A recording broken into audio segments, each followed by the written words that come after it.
María Hashem. Feliz año nuevo. ¿Qué hace, Carlito? Sana Tomás 5786. Para enriquecer esta presentación, tendremos a continuación un diálogo de gran relevancia entre el señor presidente de la Nación, doctor Javier Milei, donde vos quieras. quien ¿Listo? compartirá con el señor Di Stéfano una conversación sobre los desafíos actuales y las oportunidades que enfrenta la Argentina. Bueno, como hacemos siempre, ¿cómo estás? Bien.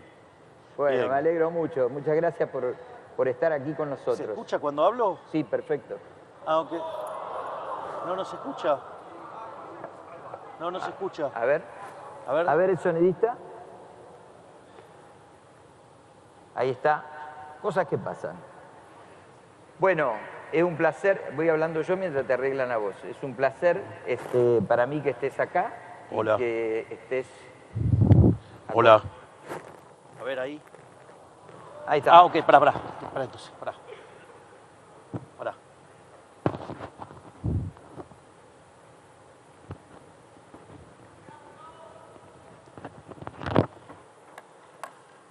Hola a todos.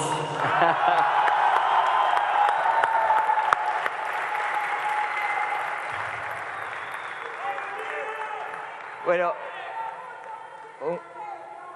un gran placer que esté aquí y bueno, que el libro sea una excusa para encontrarnos con toda esta gente. Y me dijiste, vas a meter 1000 personas y acá están las 1000 personas.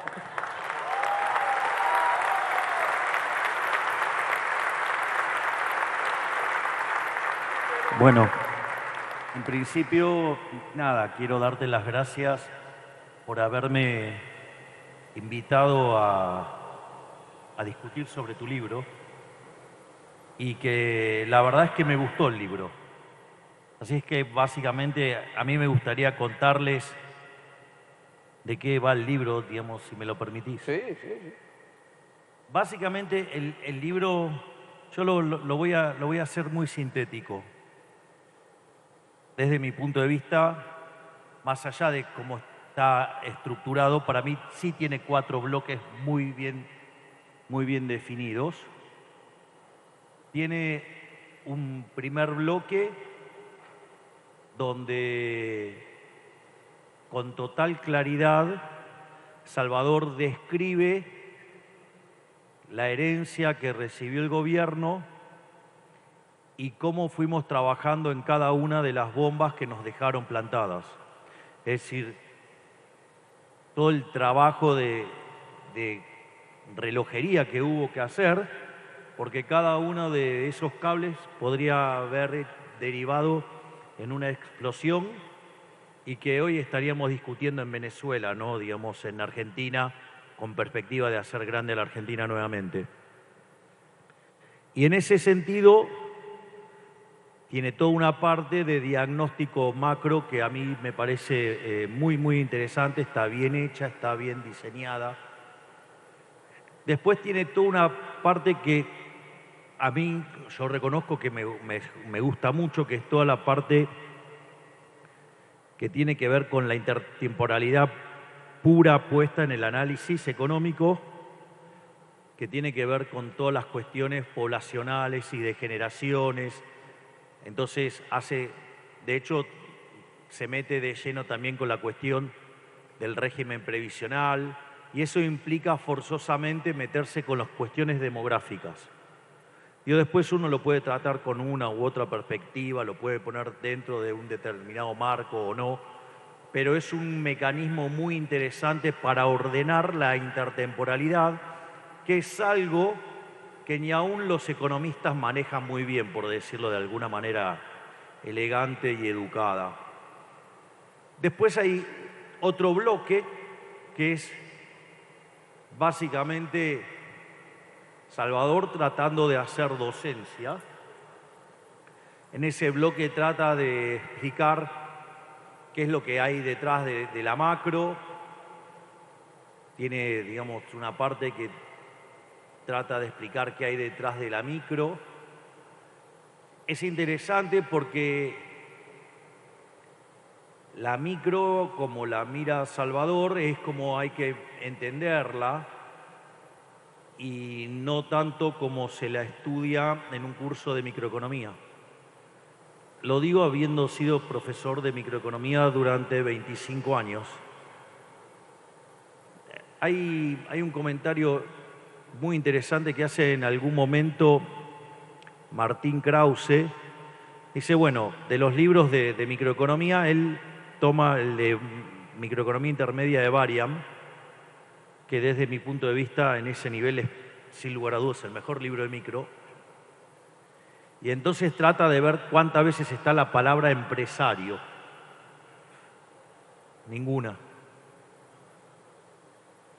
Y cuando va y mira firma, bueno, aparece 4 veces.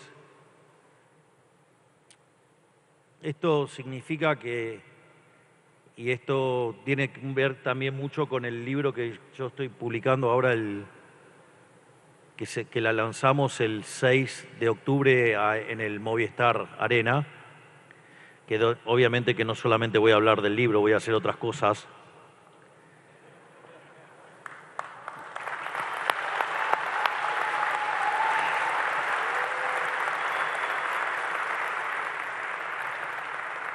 Va a haber cosas que hacía algo así como, no sé, 37 años que no hacía. Pero bueno, eso es otro detalle. Digo, algo mostré en el Luna Park el año pasado. Pero más allá de eso, la economía neoclásica tiene un problema en la cual trata el problema de las firmas. Y eso hace que la lectura, cuando se hace desde la micro, no es satisfactoria para ver los problemas reales. Y lo que sí hace Salvador es integrarlo con el análisis de balances y demás. Y entonces la forma en la cual ustedes empiezan a hacer micro de verdad, por decirlo de alguna manera, o al menos mirar una firma. Igual quiero aclarar que toda esa discusión, cuando ustedes escuchan a los economistas hablar de la micro y de la macro, digo, eso implica que ese economista que está diciendo eso no sabe. O sea, puedo entender que lo digan los periodistas, que son como una suerte de océano de 1 milímetro de profundidad.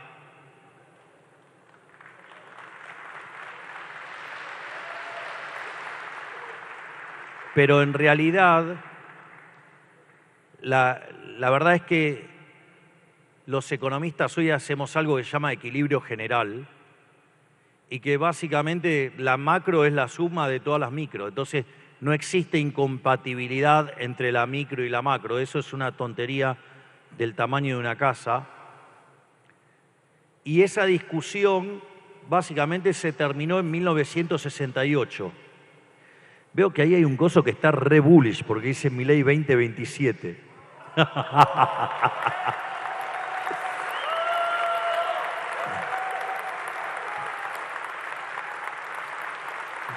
Pero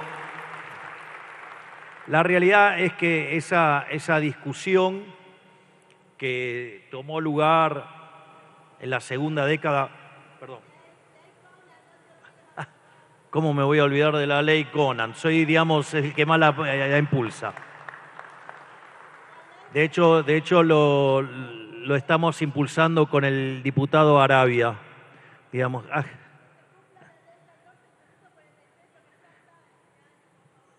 Bueno, por eso nosotros estamos trabajando en ello. Estamos recrudeciendo las penas para esos hijos de puta que maltratan a los animales.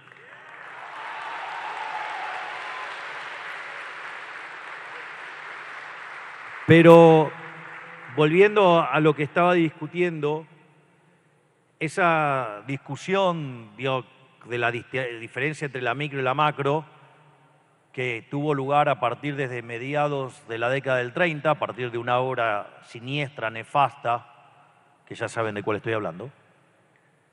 Y eso básicamente ese debate se terminó en 1968, con los trabajos de Milton Friedman y Edmund Phelps acerca de la curva de Phillips aumentada por la inflación, y se terminó de decretar que eso no se hacía más, en 1972 con un trabajo de Robert Lucas Jr. sobre expectativas racionales y su validación empírica en el 73. Por lo tanto, cuando escuchan a los economistas hablar de micro, macro, no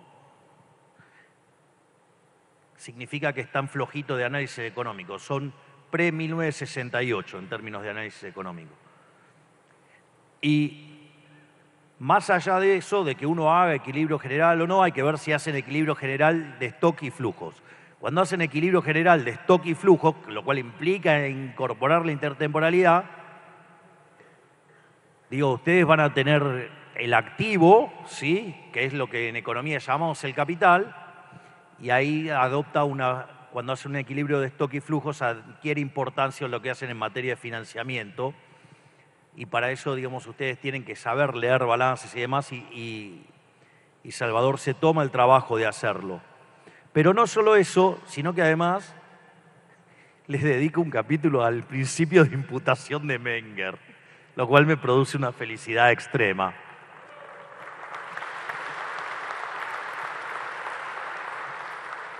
A veces uno se encuentra en esta tarea de intentar divulgar con cosas, con piezas, digo, impensadas y que ayudan mucho a pensar los temas, ¿no? Porque, por ejemplo, yo no me olvido del día que estaba en lo de Ale Fantino y entonces casi me estaba saliendo con el argumento de, ¿se acuerdan cuando Casero tuvo esa genialidad que fue quiero flan? Digo, se me quemó la casa, se me quemó la heladera, se me quemó la cocina, se me quemó todo.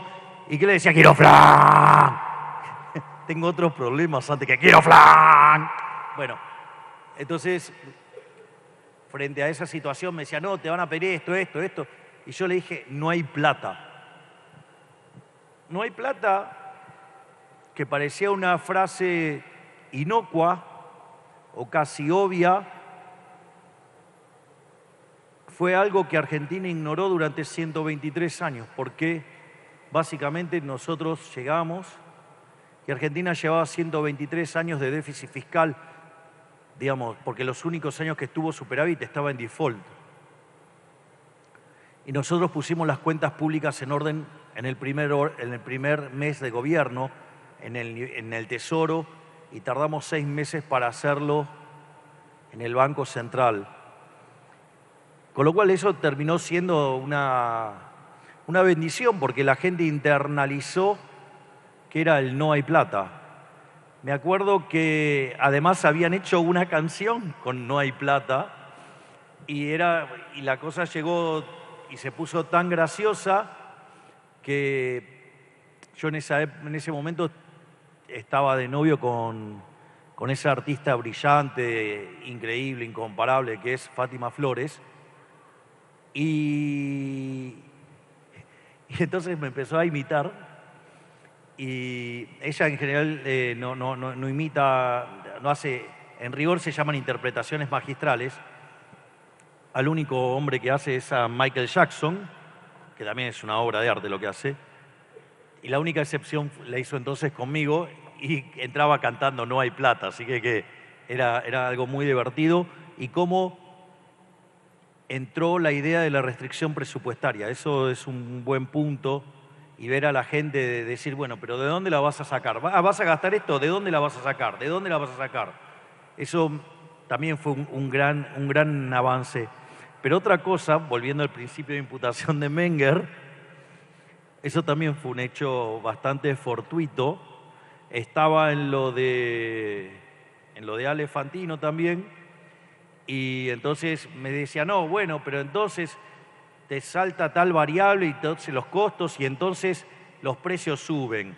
Y entonces le dije que ahí el que resolvía era Menger, o sea, el principio de imputación de Menger. Sí, gracias, Darío. Y Darío es una de las personas que más sufre en el equipo, porque es el encargado de protocolo. ¿Se imaginan lo que es seguir el protocolo conmigo? Así que un aplauso para Darío Luca, que tiene un trabajo insalubre, que es tratar de lograr que yo me mantenga dentro del protocolo, lo cual digamos, con algún éxito lo logra, pobre. Lo logra a pesar de mí. Así que imagínense lo bueno que es. Y ahí fue interesante porque, bueno, Fantino me pidió que haga una traducción. Y como estoy de civil y estoy claramente fuera de protocolo, yo le dije, bueno, si querés subir los precios, subilo y te vas a meter el producto en el totó. No dije así, no lo dije en la versión mendocina, la dije en la versión porteña. Y ahí lo que ocurrió también es que a partir de ahí todo el mundo empezó a hablar del principio de imputación de Menger. Menciono estas cosas porque si hay algo también que caracteriza a Salvador es que es un gran divulgador. Y después... Gracias.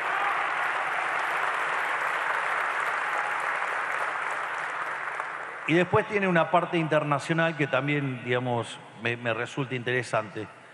Pero si ustedes me permiten, y si me lo permite también Sí. Salvador, que es el autor del libro, hay una parte del libro que a mí me parece brillante, que es, yo diría que es casi como la conclusión del libro. Creo que, de esto es mi opinión, que es lo que lleva a ponerle el nombre que le pone al libro, esto de cambiar la música, ahora hay que cambiar el paso, y describe cómo funciona el modelo de las empresas bajo el régimen K y bajo, digamos, nuestro gobierno. Entonces, yo me voy a tomar el atrevimiento de leerlo.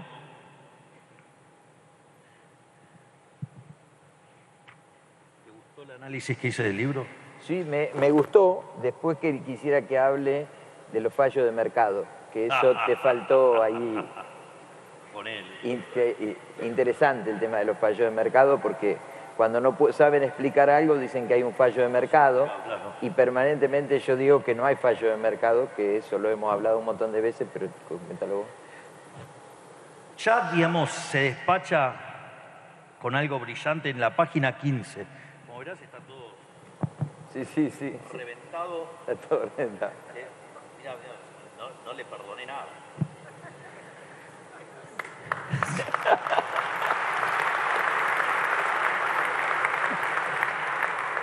La sección arranca con los negocios del plan kirchnerista.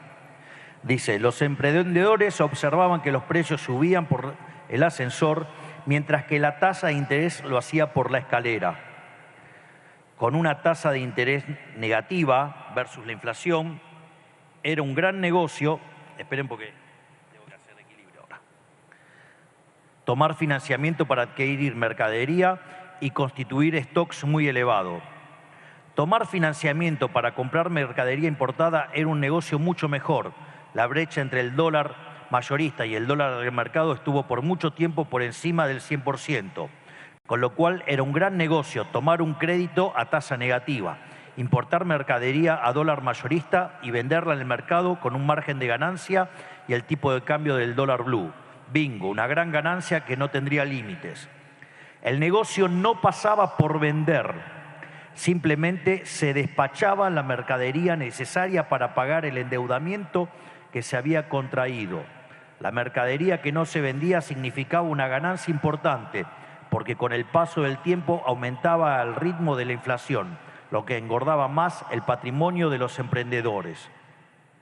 El mix de alta inflación, tasa de interés negativa y gran brecha cambiaria aseguraba a muchos emprendedores una gran utilidad con el mínimo esfuerzo y capital posible.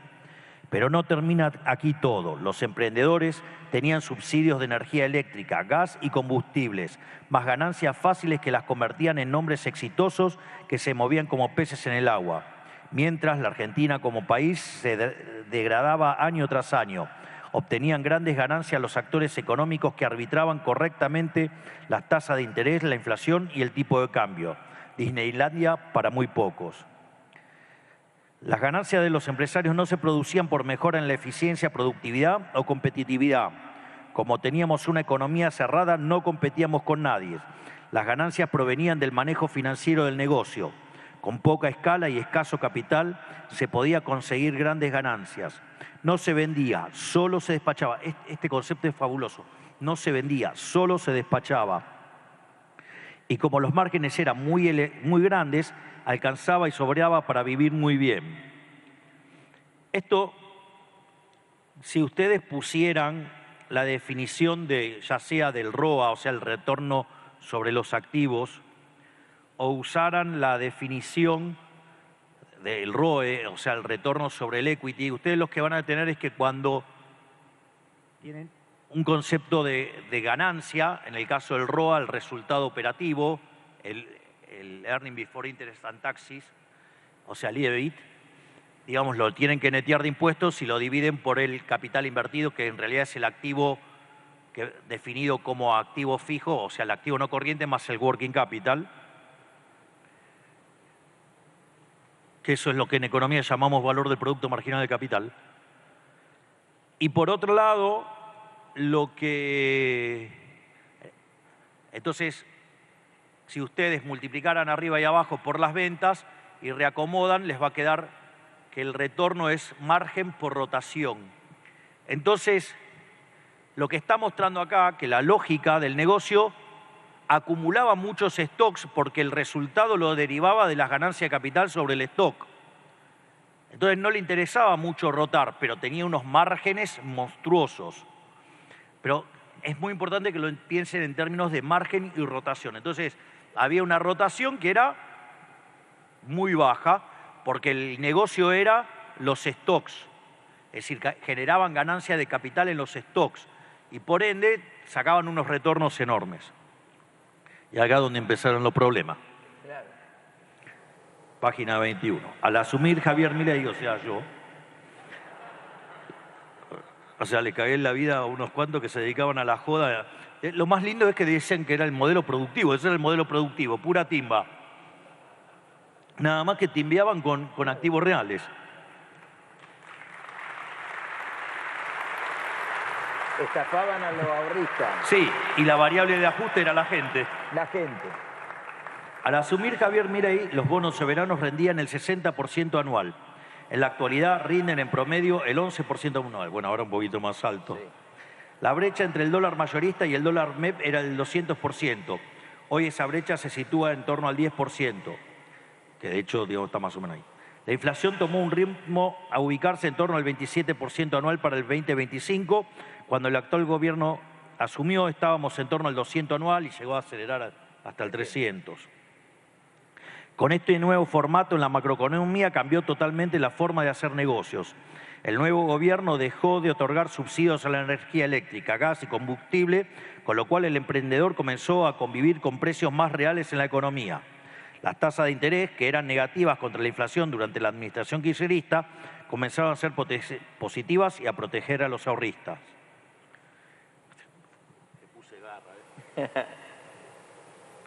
Entonces, en la actualidad, con tasas de interés positivas frente a la inflación, una caída sustancial en el aumento de los precios, no tiene ningún sentido construir stocks. Cuando decimos esto, lo planteamos en el sentido amplio de la palabra. Las empresas no pueden tener stock inmovilizado. Deben pasar a una política de alta rotación del inventario. El costo de oportunidad de tener dinero parado contra un sistema financiero que paga tasas por encima de la inflación por el dinero físico nos obliga a cambiar la estrategia. En la actualidad es muy oneroso tomar financiamiento porque si la tasa pasiva es positiva contra la inflación, la tasa activa es mucho más elevada. En otras palabras, en el nuevo programa económico hay que trabajar con capital propio y no con dinero de terceros. No conviene constituir stocks, por el contrario, hay que tener una política deliberada de rotación de los bienes de cambio. En el pasado reciente las empresas despachaban productos. En la actualidad, las empresas tienen que salir a vender. O sea, los empresarios tienen que vivir de ser empresarios.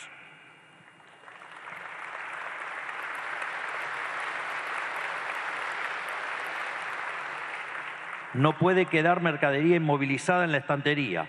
Cuantas veces se rote la mercadería, más alta es la ganancia del dinero.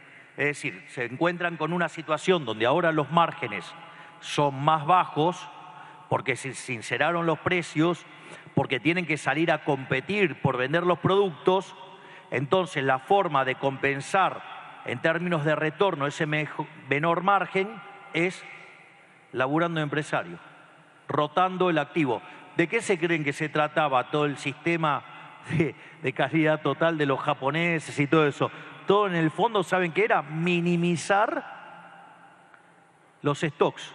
Cuando ustedes, o sea, el just in time, ¿qué se creen que es? Es minimizar el ciclo de vida del capital de trabajo.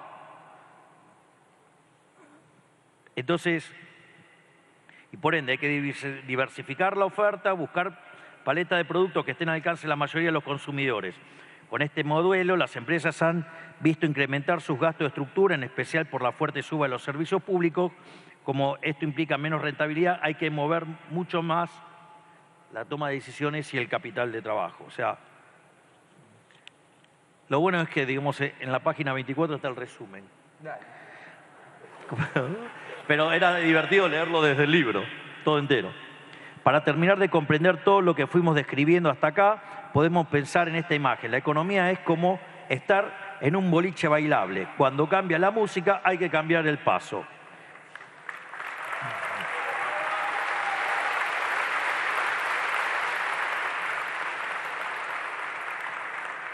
Con el kirchnerismo, la música era inflación, devaluación del peso, tasa de interés negativa contra la inflación y huida de capitales.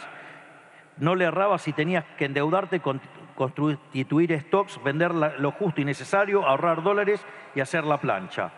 Con el actual gobierno, la música es baja inflación, apreciación del peso, tasas positivas contra la inflación y llegada de capitales externos. No le errás si trabajás con el capital propio, rotás mercaderías, vendés lo máximo posible, ahorrás en instrumentos financieros ligados al peso y hacés crecer tu negocio buscando liguar los gastos de la estructura.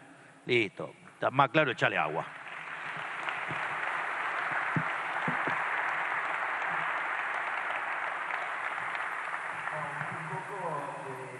Tengo que agradecer al presidente las conversaciones que hemos tenido en privado y también los libros que ha escrito que nos han servido mucho a nosotros, pero una de las cosas que nosotros planteamos, un poco que vos las planteás en los libros, es que la variable incontrolable es el programa económico. Nosotros tenemos que estudiar el programa económico y luego tenemos que ayudar a los empresarios en el plan de negocio. Y cuando alguien se equivoca en el plan de negocio, no hay una falla de mercado. Nos equivocamos nosotros con los supuestos económicos o se equivoca el empresario cuando llega al mercado. Y tener ese concepto de no hay falla de mercado es retroalimentar y volver a corregir, me parece que muchas veces no está en la mayoría de lo que hacen análisis económico. Vamos por partes. La primera cuestión para que entiendan qué es falla de mercado, los economistas deberían saber de micro. El primer problema es que si están con la distinción entre la micro y la macro es porque no saben de micro. O sea, en general usan la macro berreta keynesiana atada con alambre.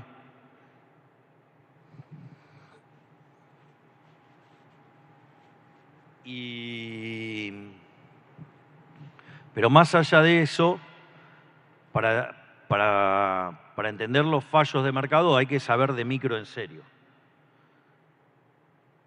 Ahora, el problema de los fallos de mercado, la verdad es que si uno supiera definir mercado se daría cuenta que técnicamente no existen. Lo que pasa es que ustedes le preguntan a un economista qué es el mercado y tampoco sabe contestarlo.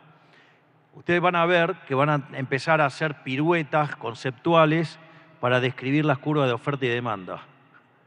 En realidad, el mercado es un proceso de cooperación social donde se intercambian voluntariamente derechos de propiedad. Cuando ustedes ponen la idea de los intercambios voluntarios, automáticamente, salvo que sean masoquistas, que no es la generalidad de la gente, o hay que escribir las preferencias de otra manera, la realidad es que no hay lugar de fallo de mercado. Eso tampoco quiere decir que no nos vayamos a equivocar. En el libro de Capitalismo, Creatividad y Justicia Distributiva de Israel Kirzner tiene un capítulo dedicado al funcionamiento del mercado y entonces explica que ustedes pueden ir al mercado con una idea y puede que no se realice. Pero eso no es un fallo de mercado, eso es que le erraron, que es otra cosa muy distinta.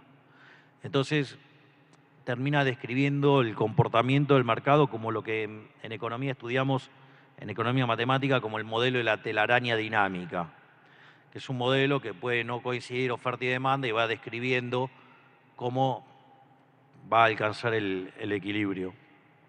En el caso que sea estable, en el caso que no lo es, o sea, diverge, y hay otro caso que se llama ciclo límite, que es o queda siempre dando vuelta a la misma distancia, o los más sofisticados son ciclos límites que empieza a converger hacia el punto de equilibrio y cuando está cerca se va. Entonces, digamos, está todo el tiempo oscilando. Pero, digo, más allá de cómo uno lo quiera caracterizar matemáticamente, cuando entra la idea de los intercambios voluntarios, salvo que haya violencia, que es violar los acuerdos voluntarios, que es violar el principio de no agresión, automáticamente eso no es un fallo de mercado, eso es un problema de violencia institucional. Entonces, la realidad es que, en estricto rigor, todo eso que en economía llamamos fallos de mercado está construido en función de poder resolver el sistema de ecuaciones de un modelo de equilibrio general para que el equilibrio exista, si es posible que sea único y si es posible también que sea estable. Pueden dar equilibrios múltiples y algunos van a ser estables y otros no. Y además hay una aberración adicional que es asimilar la idea del óptimo de Pareto con la idea de la mano invisible de Adam Smith, y eso le pone una categoría casi como moral al equilibrio que sea óptimo, y ahí es donde la arruinamos. Porque, digamos, tratando de reconciliar con el óptimo de Pareto, digamos, la idea de la mano invisible de Adam Smith con la idea de Pareto del óptimo, eso tiene asociada una estructura matemática que nos obliga a tener comportamientos cuasi ridículos en las descripciones que... Digo, yo me imagino que acá muchos deben ser empresarios. Y, sinceramente, la teoría neoclásica está tan ridículamente planteada que parecería que es lo mismo tener un empresario que tener un ordenador, o sea, tener una computadora que resuelva todos los problemas. Y claramente esa no es la realidad.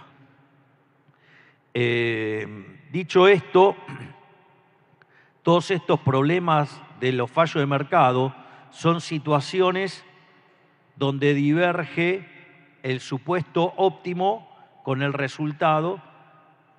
Digo, a ver, porque quizás no soy muy claro en lo que estoy diciendo, pero por ejemplo, un fallo de mercado son los monopolios o las estructuras concentradas. Bueno, en estricto rigor, cuando ustedes hacen equilibrio general, no ponen estructuras concentradas o cosas por el estilo. Hablan de no convexidades.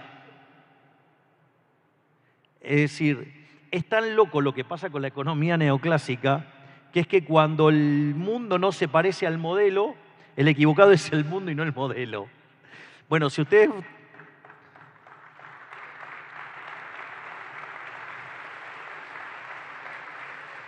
Si de algo les sirve un consejo que nadie me pidió pero creo que es útil, cuando tengan que elegir entre la realidad y el modelo y están de patadas, tiren a la mierda el modelo, quédense con la realidad y busquen un modelo mejor.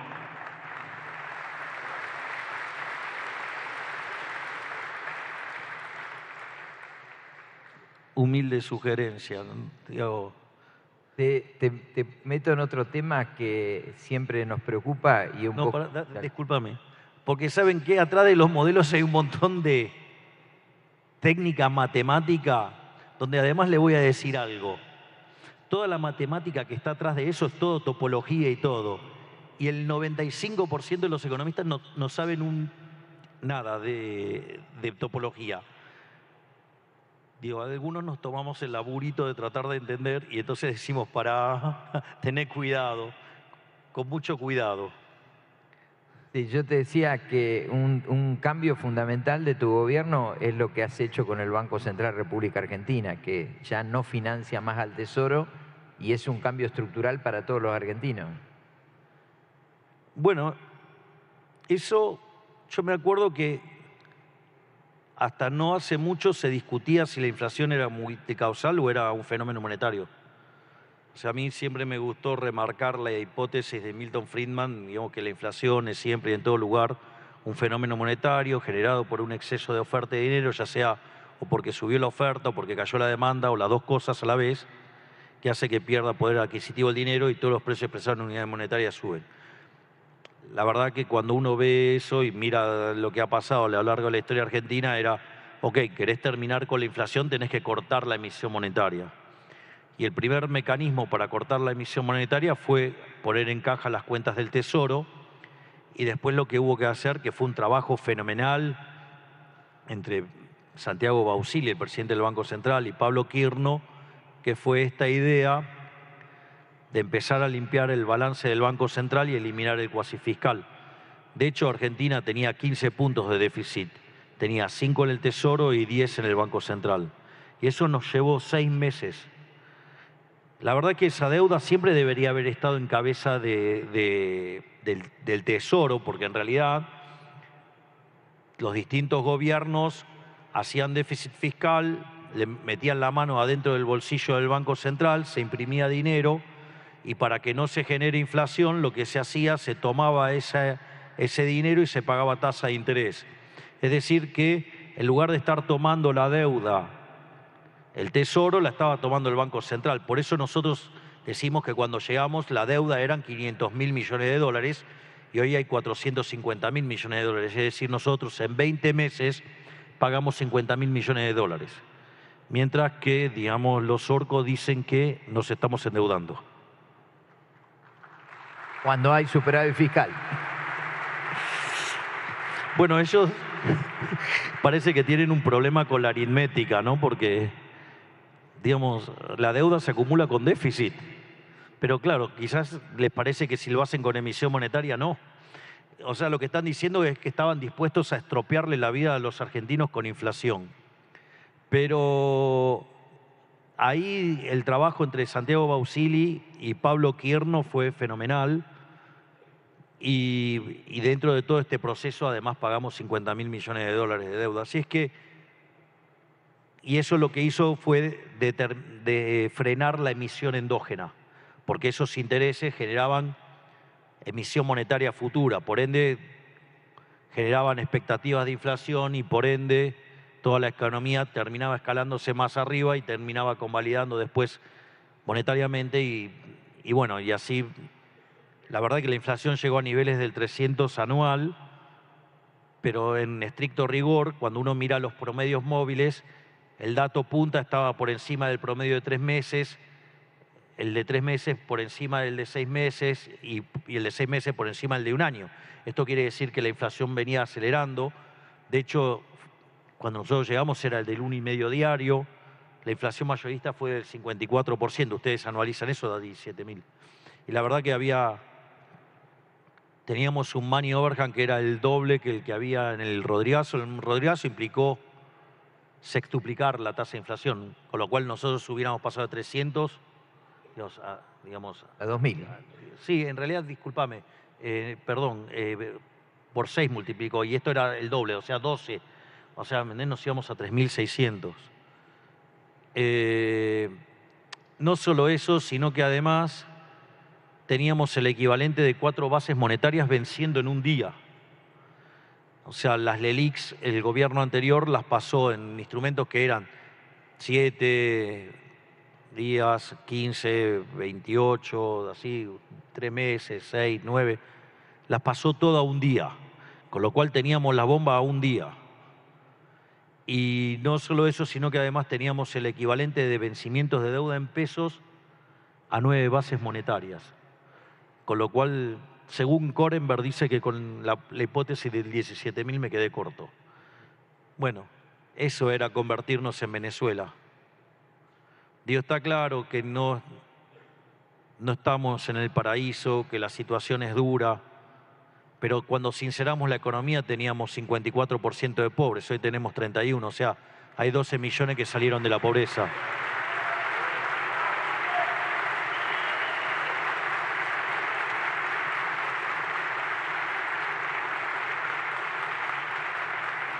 La inflación venía corriendo al 17.000, 30 es un número horrible todavía, pero es menos malo que 17.000.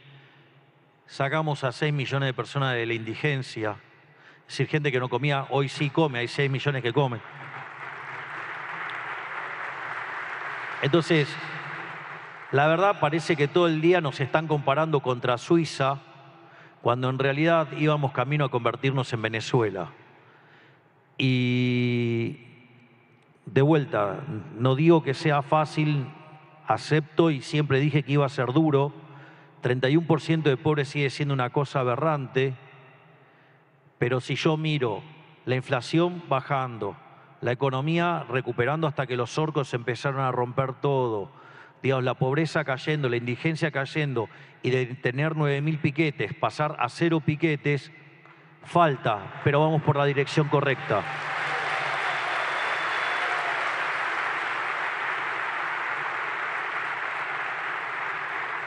Por eso también en la campaña yo le estoy diciendo a la gente, digamos, que estamos a mitad de camino.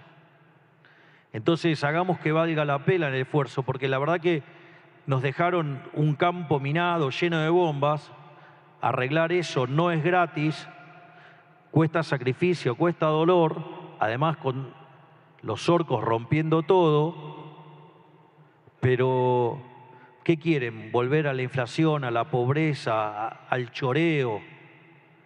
Me parece que no, digamos, tenemos que seguir, no hay que aflojar, hay que terminar de cruzar el río y entrar en el sendero que haga grande la Argentina nuevamente.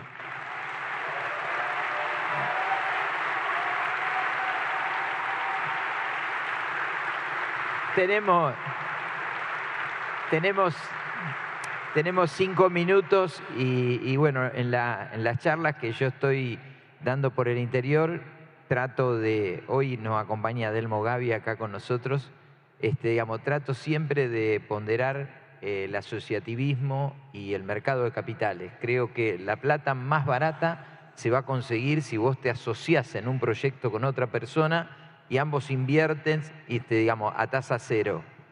¿Cómo estás viendo todo el proceso de mercado de capitales para los emprendedores, para Argentina, para el futuro? Porque todavía en la Argentina está la cultura de que el gobierno tiene que hacer algo para que yo la ponga. Y yo digo, no, vos la tenés que poner y después el gobierno que está administrando bien y tiene superávit fiscal probablemente te baje impuestos, probablemente te vaya allanando el camino. Pero mi impresión es que todavía nos falta a los argentinos este asociativismo para poner los excesos de ahorro que hay muchos en Argentina y que todavía están guardados.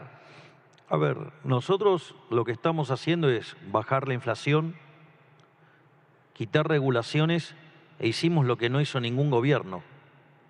Bajamos 2,5 puntos del PBI de impuestos. De hecho, hoy yo contaba, por ejemplo, que en todo lo que es el sector agropecuario nosotros sacamos 43 elementos que le jodían la vida al sector agropecuario.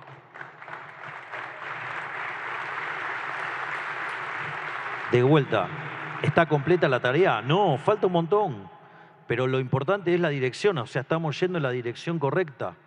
Entonces, ahora, bueno, también hay que tener en cuenta que del otro lado tenemos un Congreso que por una mayoría circunstancial que lograron construir, desde febrero, marzo, están todo el tiempo torpedeando al gobierno. Y eso obviamente que tiene consecuencias en el riesgo país y obviamente eso lo que genera es una situación, digamos, donde los mercados hoy no están trabajando de la manera que deberían hacerlo normalmente, pero nosotros tenemos confianza que los argentinos van a votar en favor de la esperanza, en favor del futuro y que no van a querer volver al pasado.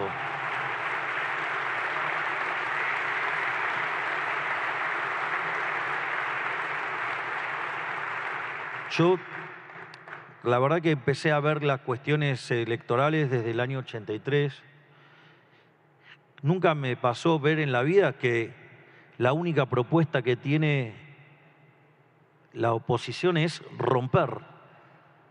Es decir, todo es romper, o sea, no hay ninguna propuesta, claro, porque si tuvieran que hacer una propuesta es el modelo del pasado, ese modelo que siendo Argentina una potencia, siendo un país desarrollado, lo convirtió en un país subdesarrollado. Claro, entonces como eso no pueden decirlo porque claramente nadie quiere volver al pasado, nadie quiere volver a la decadencia, nadie quiere volver a la inflación, nadie quiere volver a la pobreza. Ah, ok, entonces bueno, pero lo que vamos a hacer es romper. Y la verdad es que yo tengo mucha esperanza en los argentinos, en que de vuelta van a votar mirando el futuro. Y la verdad que, digamos, o sea, aun cuando falte mucho por hacer, la dirección es la correcta. Es decir, si nosotros nos mantenemos en este camino, en 10 años somos como España, en 20 años somos como Alemania, en 30 años somos como Estados Unidos y en 40 años estamos en el top 3 de los países con mayor ingreso.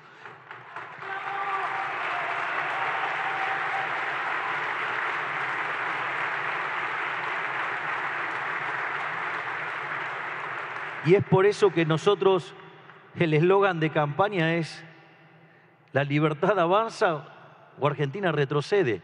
Es decir, la única forma que hay para salir adelante es con crecimiento económico. Y para generar crecimiento económico hay que respetar las ideas de la libertad. Entonces, en la medida que nosotros abracemos las ideas de la libertad, nos vamos a convertir en una potencia. Lo único que hay que hacer es que hay que tener constancia, las soluciones mágicas, los atajos. Cada vez que tomamos un atajo, creíamos que avanzábamos un casillero y retrocedíamos 10. Y por eso de ser un país desarrollado pasamos a ser uno subdesarrollado. Bueno, yo no quiero, digamos, ese país donde la salida es, digamos, votar el partido del Estado es votar que nuestros hijos se vayan a Ezeiza. Nosotros lo que estamos proponiendo es que Ezeiza sea una puerta de entrada y que Argentina sea grande nuevamente. Vamos cerrando. Vamos cerrando. Bueno, tenemos que ir cerrando por el tiempo y bueno, agradecerte enormemente, presidente, que esté acompañándonos. No vine en rol de presidente porque estoy de civil. Bueno, Javier. Vine casi que el lunes también voy a estar vestido de rockstar. Muchas gracias y que tenga muchísima suerte en las elecciones del 26 de octubre, que te la mereces. Y si querés dar un mensaje final, acá tenés toda la gente. Bueno, espero que en las elecciones los argentinos elijan por la libertad, por la esperanza, por el futuro que va a ser grande Argentina nuevamente y no volver al pasado.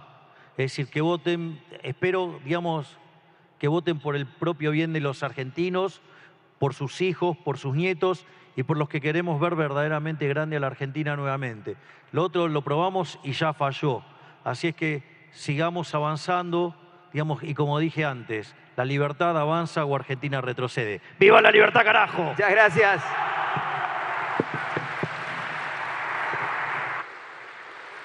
Señoras y señores, de esta manera damos por finalizado este encuentro de presentación del nuevo libro del señor Salvador Di Stéfano, Cambia la música, ahora hay que cambiar el paso. A todos, muchísimas gracias.